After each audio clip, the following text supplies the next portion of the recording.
Alright, what is up guys, Omad Outdoors here. Today we're going to be looking at my ZPAP M92 short-barreled rifle. I'll kind of show a picture of what how I got it. Just had wood furniture on it, the Zastava grip on there, and a buffer tube style stock on there. Well, brace. I bought it as a pistol.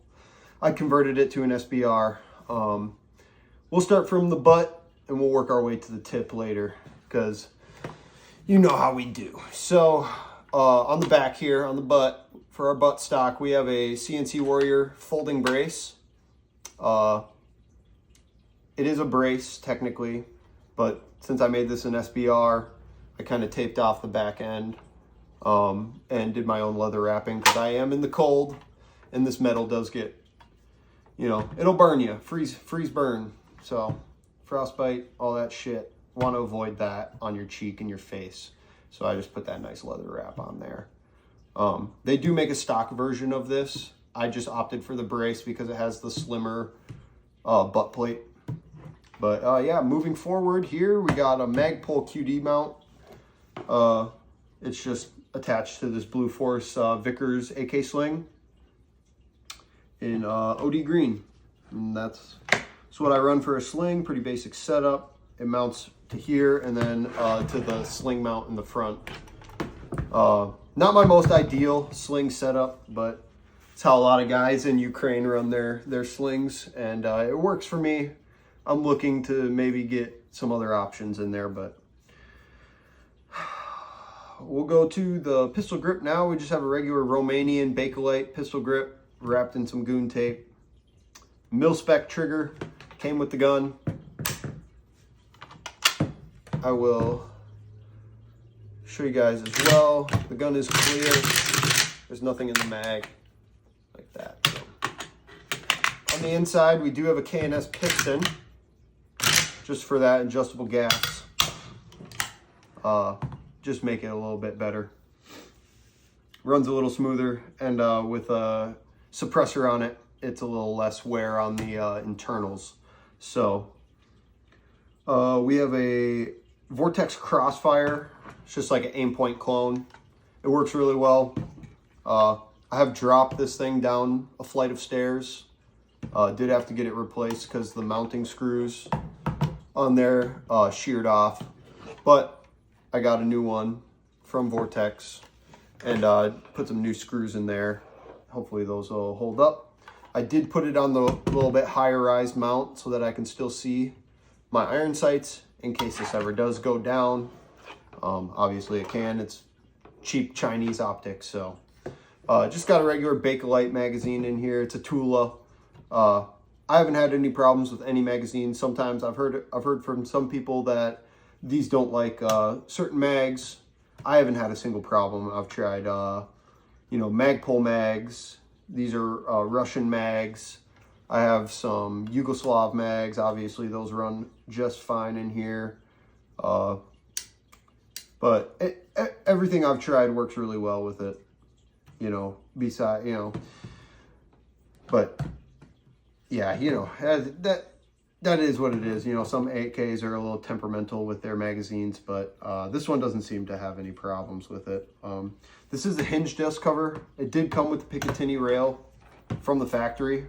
All they did is just drilled some holes on here, tapped them, and put some screws in there for this Picatinny rail. It works really well. I can hit consistently up to 200 yards, so that's more than I'll ever need out of this rifle, honestly. I'm sure it can go. I've seen the guys at AK Operators Union, they can push these ZPAPs out to 300 yards, no problem. I don't have a magnified optic on here, so it is what it is.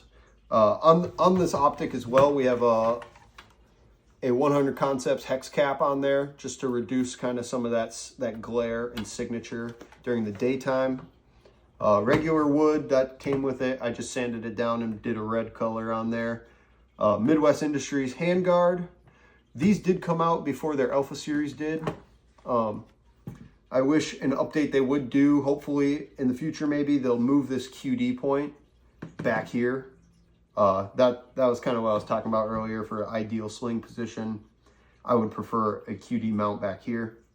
I know I could buy one and put it back here, but then it's messing with my grip and how I grip the rifle. So that would be nice. Midwest Industries, I doubt you'll watch this, but you know, there's a little bit of feedback on that. On the Midwest Industries rail, I have a Cloud Defense Rain 2.0. 3.0 came out like 2 months or 3 months after I bought this fucking thing, so I'm still a little butthurt about that. But you know what? 80,000 Candela would do just fine for this little short barrel rifle. And that's on their like canted mount. They changed it now. I don't even know if they even sell this mount anymore, but it's kind of on the heavier side for mounts, for lights, I would say. But you know, that might change in the future. I might get something else.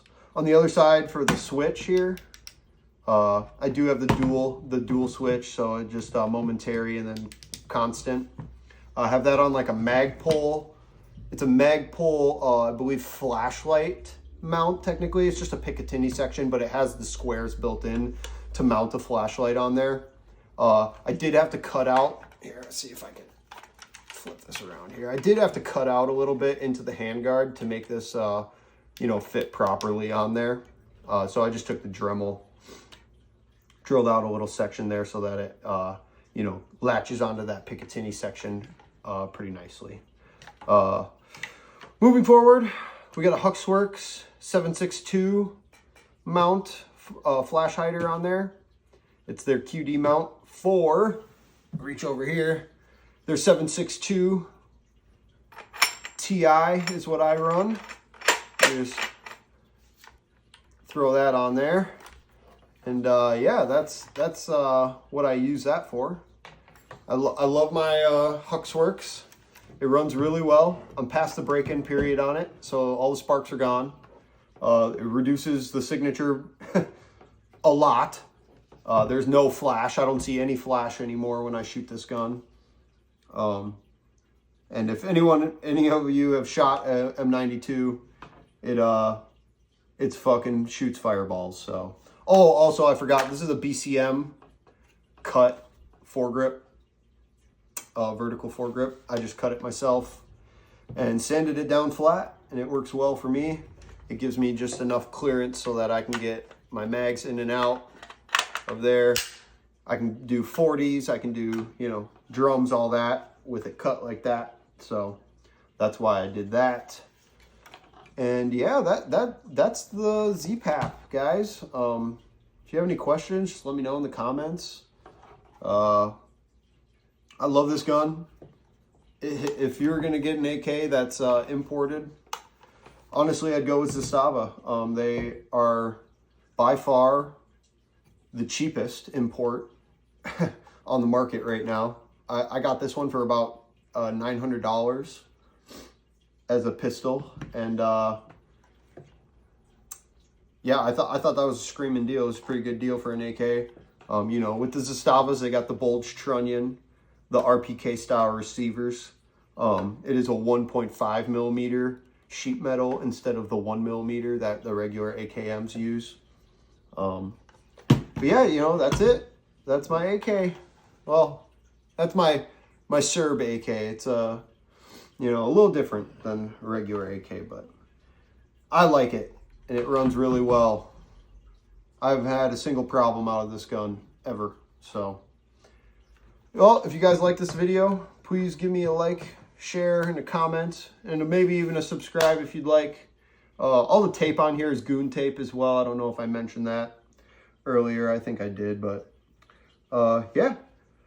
Hope you guys enjoy. Thank you.